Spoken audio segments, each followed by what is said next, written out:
Gary. I'm not sure what you've ever done to offend Kansas City. How can I be unpopular in Kansas City? Yeah, you are.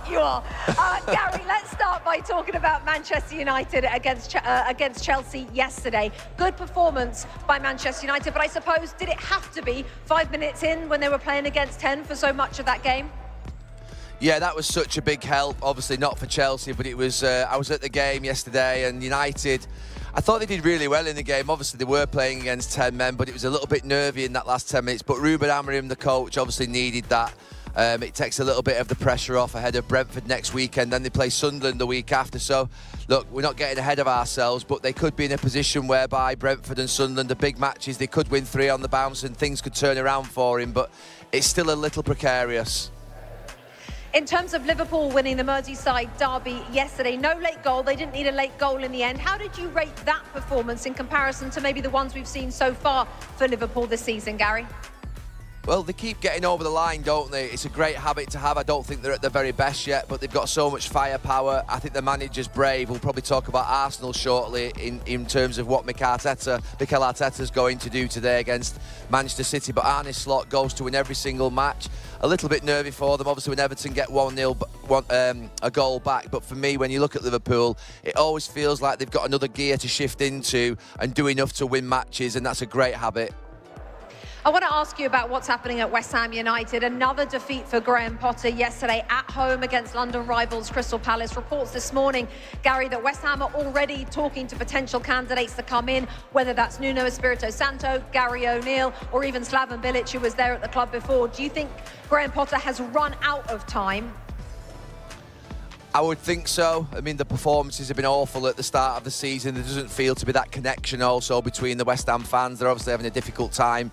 They want changes at the top of the club with the ownership, but it's usually the manager that takes the brunt of it. And I suspect Graham Potter will be getting some disappointing news in this next 24 hours, which is always sad. We never want to see managers sacked. No, absolutely. Let's focus on the game a little bit later on where you are. Arsenal against Manchester City. You mentioned there about maybe what Mikel Arteta will do. He has to go for it, doesn't he? He has to be brave. One look at the table tells you that. Yeah, and that's the big thing for me today, is that from an Arsenal perspective, you know, a lot of people have predicted Arsenal will win the league, and I have predicted Arsenal will win the league. A lot of Arsenal fans think that they can win the league. But do the players and the manager, two things. Do they think they can win the league and truly believe it?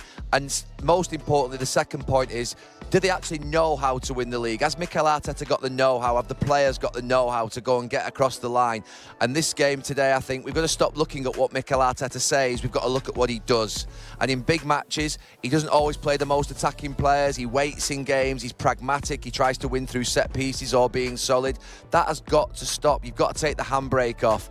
Obviously, you look at Liverpool at this moment in time. You look at Manchester United in my day. You look at sort of Pep Guardiola's Manchester City. The great teams, they risk to win football matches, and that will then give you reward in winning the league. And I think Mikel Arteta's got to go that extra yard. Gary, let's just check one more time. In Chicago, there was a lot of abuse. I just want to check. Kansas City loves Gary Neville, right, everybody? Right? Yeah, there might be a boo in there somewhere. I think it's fine. Gary Neville, our special contributor. Kansas City, Katie Lyons at the Power and Light District. I'm Rebecca Lowe, the top scorer in the history of the Premier League. Alan Shearer is with us all day today. Tim Howard, Robbie Earl, Robbie Mustoe. Alan, let me ask you about that first game. Your impressions of Liverpool now compared to maybe the previous 4 games of the Premier League. It was a different kind of game.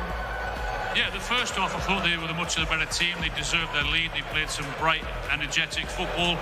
But I think second half, it sort of slipped into what we've seen in the first 4 games. I thought Everton were the better team. They deserved to get back into the game. And I think they'll think themselves unlucky not to get something out of the game. They created 1 or 2 chances. It was a brilliant finish from Isak that gave them that bit of a lifeline. They were the team that were pushing. They were the team that had the energy. And I thought they were unlucky not to get a point. Liverpool are giving chances, aren't they, to the opposition this season. What do you think Arne Slot will try? What part of that defence will he try to fix? What exactly is wrong, Alan? Well, at the minute, we're not seeing the same player in Kirkes, particularly left-hand side, as we saw down with Bournemouth. He was free-flowing. He had the licence to go and roam and get forward, where to me it seems as if he's caught in 2 minds whether he's going to go or whether he's going to stay and help protect that with Van Dijk and Pinarte.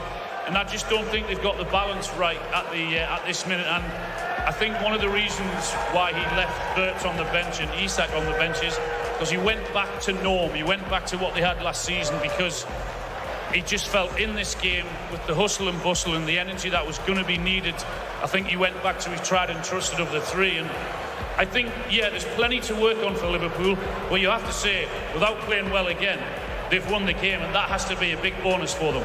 Of course, no one else has played this weekend, but they already have a 6-point lead at the top of the table, which is crazy, Robbie Earl. Plenty still, though, to work on, Alan says.